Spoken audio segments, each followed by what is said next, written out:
विठ्ठल विठ्ठल विठ्ठल विठ्ठल विठ्ठल नमस्कार विद्यार्थी मित्रांनो, रामकृष्ण हरी. हरिकीर्तन प्रबोधिनीच्या या कीर्तन प्रशिक्षण कार्यशाळेत आपल्या सर्वांचं खूप खूप स्वागत आहे. मित्रांनो, ज्ञानेश्वर माऊलींचा हरिपाठ पाठांतर कसा करावा यावर आपण आता या कार्यशाळेत मार्गदर्शन करणार आहोत. याची युक्ती, नियोजन आणि वेळापत्रक काय असावं हे आपण आज शिकून घेणार आहोत. तर मित्रांनो, याआधी मी तुम्हाला एक प्रश्न विचारतो. शाळेत किंवा कॉलेजामध्ये वर्षभरात किती कविता पाठ करण्यासाठी आपल्याला असतात? बरोबर आहे. तर कधी 10, कधी 20, कधी त्यापेक्षाही अधिक असतात. मग फक्त 27 अभंगांचा हरिपाठ पाठ होणं अशक्य आहे का? नाही, अगदी सहज शक्य आहे. कारण पाठांतर हे बुद्धीचं नाही, तर नियमितपणाचं शास्त्र आहे. आपल्याला श्री संत ज्ञानेश्वर माऊलींनी हा जो हरिपाठ दिला आहे तो केवळ म्हणण्यासाठी नाही, तर आपलं आयुष्य घडवण्यासाठी, आपल्या आयुष्यामध्ये सकारात्मक परिवर्तन आणण्यासाठी. आणि आज मी तुम्हाला हरिपाठ पाठ करण्याची एक अत्यंत चांगली आणि सुंदर पद्धत सांगणार आहे की जी तुम्ही वापरली तर 2-3 महिन्यामध्ये आपला संपूर्ण हरिपाठ अगदी सहज पाठ होईल.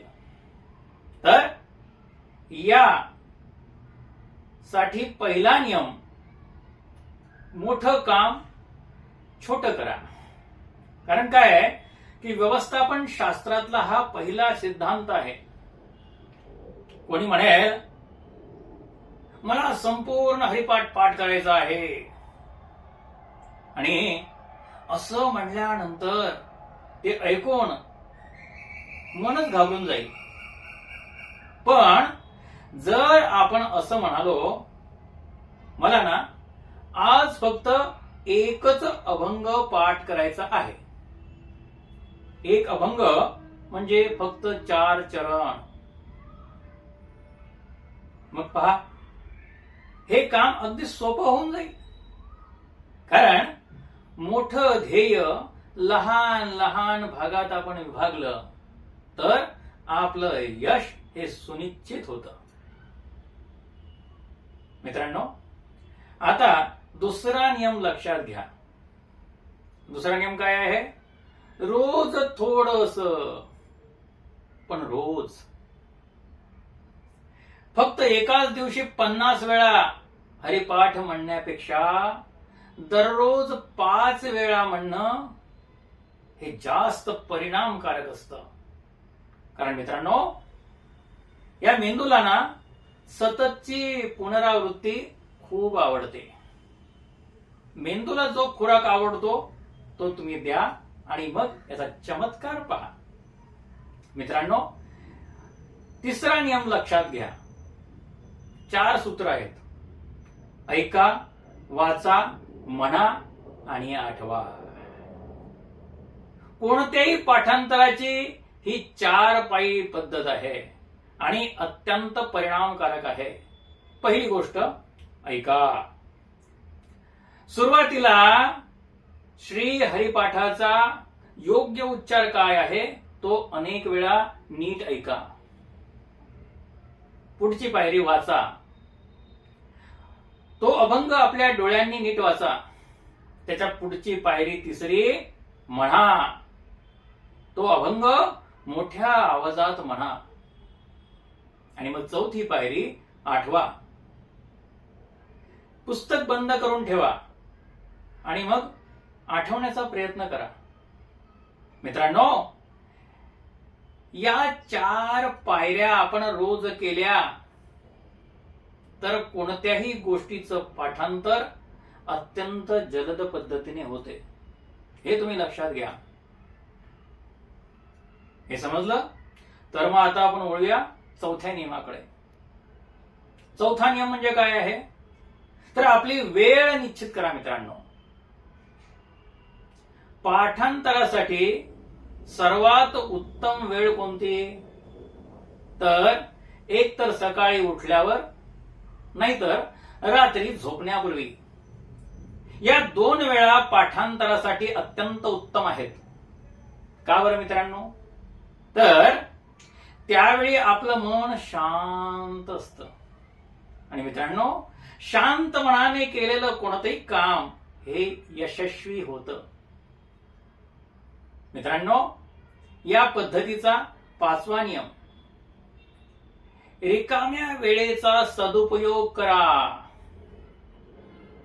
तुम्ही जात असताना कुठेही, म्हणजे तुम्ही शाळेत किंवा तुमच्या कार्यालयात जात असताना बसमध्ये, तुमच्या कार्यालयाला किंवा कॉलेजमध्ये मधली सुट्टी असते, एखाद्या सरकारी कार्यालयाच्या किंवा बँकेच्या तुम्ही रांगेत उभे असता, किंवा नुसतं चालताना मनामध्ये हरिपाठ म्हणा. अहो, मोबाईलवर फुकटचा वेळ घालवण्यापेक्षा सोन्यासारखी वेळ या हरिपाठाच्या पाठांतरासाठी वापरा. तुमच्या जीवनाचं कल्याण होईल मित्रांनो. आता या पद्धतीचा 6वा नियम, आपल्या मित्रांसोबत सराव करा. तो म्हणेल, देवाची द्वारी उभा क्षण भरी. तुम्ही म्हणा, तेने मुक्तीचारी साधिएल्या, हरिमुखे म्हणा, हरिमुखे म्हणा, पुण्याची गणना कोण करी. असा आपण खेळ खेळतो की नाही भेंडीचा, त्यासारखा सराव करा. या सरावाने आपल्या अंगामध्ये उत्साह वाढतो. आणि मित्रांनो, या उत्साहाने पाठांतर केलं तर ते चांगलं होतं. 7वा नियम, लिहून काढा, लिहून काढा. जो अभंग पाठ झाला आहे तो अभंग वहीमध्ये लिहा, न पाहता लिहा मात्र. त्यामुळे आपली स्मरणशक्ती एकदम मजबूत होते. ही पद्धतच आहे.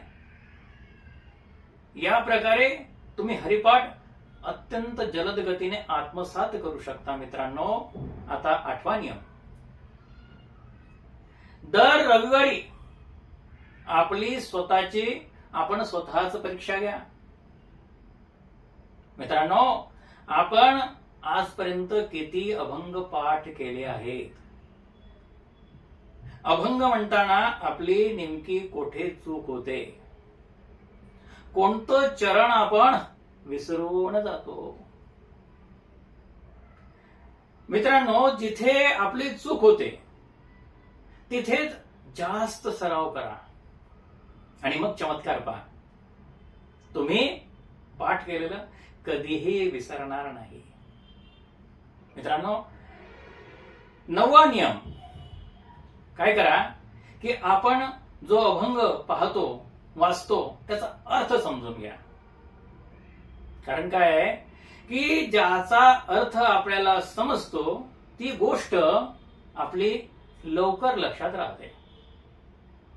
म्हणून काय करा, तर प्रत्येक अभंगाचा अर्थ चांगला समजून घ्या.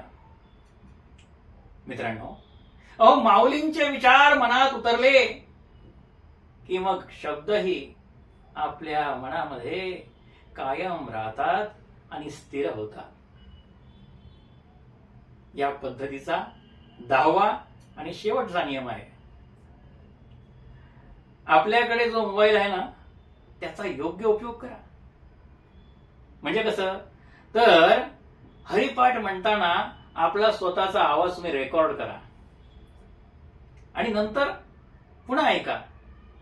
म्हणजे काय होतं, तर हरिपाठ म्हणताना आपल्या काही चुका झाल्या असतील तर आपल्या पटकन लक्षात येतात तो, आणि ते लक्षात आलं की लगेच आपण सुधारून घ्यायचं.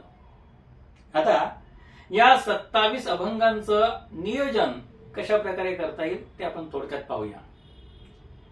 हरिपाठाचे 27 अभंग आहे. त्यामुळे आपण दर आठवड्याला फक्त 2 अभंग पाठ केले तर मी तुम्हाला सांगतो 14 दुनी 28 म्हणजे 14 आठवड्यात हा संपूर्ण हरिपाठ तुम्हाला पाठ होऊन जाईल. म्हणजे कसं तर अवघ्या 3.5 महिन्यामध्ये संपूर्ण हरिपाठ पाठ होईल. आणि आपल्याला ही गोष्ट अधिक वेगाने करायची असेल तर काय करा की आठवड्याला फक्त 4 अभंग पाठ करा. आठवड्याला 4 अभंग म्हणजे फक्त 7 आठवड्यामध्ये आपला हा हरिपाठ संपूर्ण पाठांतर होईल. मित्रांनो, आम्ही तुम्हाला एक आदर्श असं दैनंदिन वेळापत्रक बनवून देतो, त्याचा तुम्ही विचार करा.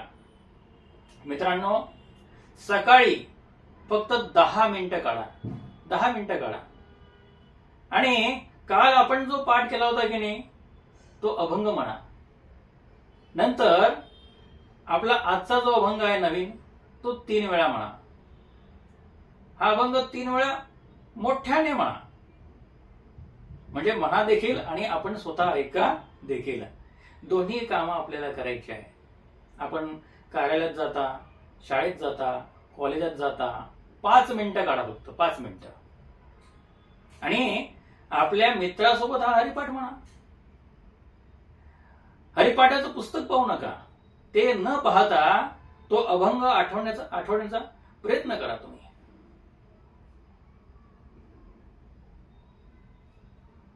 तो अभंग आठवण्याचा प्रयत्न करा, तुम्हाला यश येईल. मित्रांनो, सायंकाळी आणखी 10 मिनिटं द्या. सकाळचा जो अभंग आहे ना तो एकदा पुन्हा म्हणा. कालचे सर्व अभंग जे असतील ते एकदा परत तुम्ही म्हणा. आणि मित्रांनो, रात्री झोपण्यापूर्वी फक्त 5 मिनिटं द्या. हरिपाठाचं पुस्तक बंद ठेवा आणि आपल्या मनात तो संपूर्ण अभंग एकदा म्हणा. झोपण्यापूर्वी आपण केलेली गोष्ट ही आपल्या अंतर्मनात थेट जाऊन एकदम स्थिर होते. एक आपलं साप्ताहिक वेळापत्रक बनवा. म्हणजे कसं, सोमवारी एक नवीन अभंग आपण पाठ करायचा आहे. मंगळवारी त्याची पुनरावृत्ती करायची आहे आणि अर्थ लक्षात घ्यायचा आहे. बुधवारी आणखी एक नवीन अभंग आपण पाठ करायचा आहे. आणि गुरुवारी हे दोन्ही अभंग म्हणायचे. मग शुक्रवारी आपल्या एखाद्या मित्रासोबत त्याचा सराव करायचा. शनिवारी त्याची लेखी परीक्षा द्यायची. आणि रविवारी आपण संपूर्ण आठवडाभर जे काही पाठांतर केलेलं आहे अभंगांचं त्याची एकदा उजळणी करायची. आता आणखी तुम्हाला एक सुंदर युक्ती सांगतो. फारच सुंदर युक्ती आहे.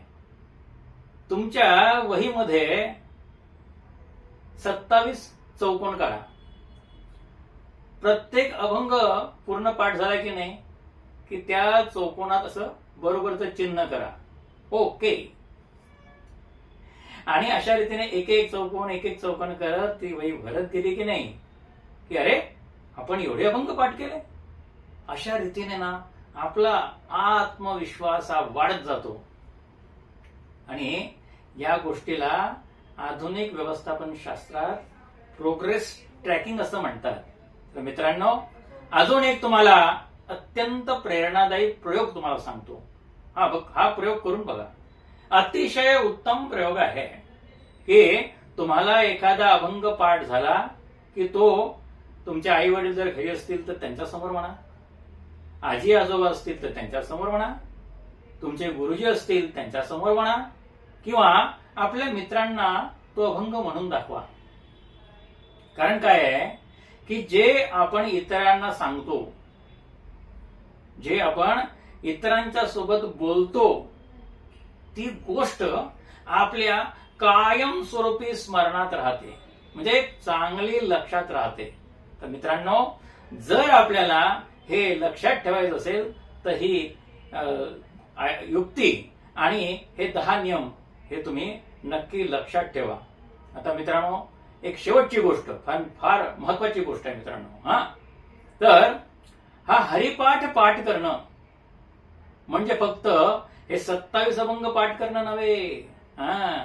अहो, हा हरिपाठ पाठ करणं म्हणजे आपली स्मरणशक्ती वाढवणे, आपली एकाग्रता वाढवणे, आपले शब्दोच्चार शुद्ध करणे आणि या संत साहित्याशी चांगली मैत्री करणे आणि सर्वात महत्वाचे म्हणजे मित्रांनो की नामस्मरणाची आपल्या मनाला सवय लावणे. मित्रांनो, श्री संत ज्ञानेश्वर माऊलींच्या कृपेने दररोज तुम्ही एक 20 ते 25 मिनिटं तुमच्या आयुष्याला एक चांगली दिशा देण्यासाठी जर वापरली तर तुम्हाला ही संपूर्ण आध्यात्मिक संपत्ती आणि या संत साहित्याचा ठेवा प्राप्त होईल. तर मित्रांनो, चला आज आपण संकल्प करूया, रोज थोडे पण रोज अर्थ समजून आनंदाने आणि माऊलींच्या कृपेने हा संपूर्ण हरिपाठ आपण खरोखर पाठ करूया. मित्रांनो, हा जर व्हिडिओ आपल्याला आवडला असेल तर कृपया याला लाईक करा, आपल्या मित्रांसोबत शेअर करा आणि हे हरिपाठाचं नवनीत आहे हे एकमेकांना वाटूया आणि या संत साहित्याचा ठेवा आपण असाच अबाधित ठेवून त्याचा आनंद घेऊया. रामकृष्ण.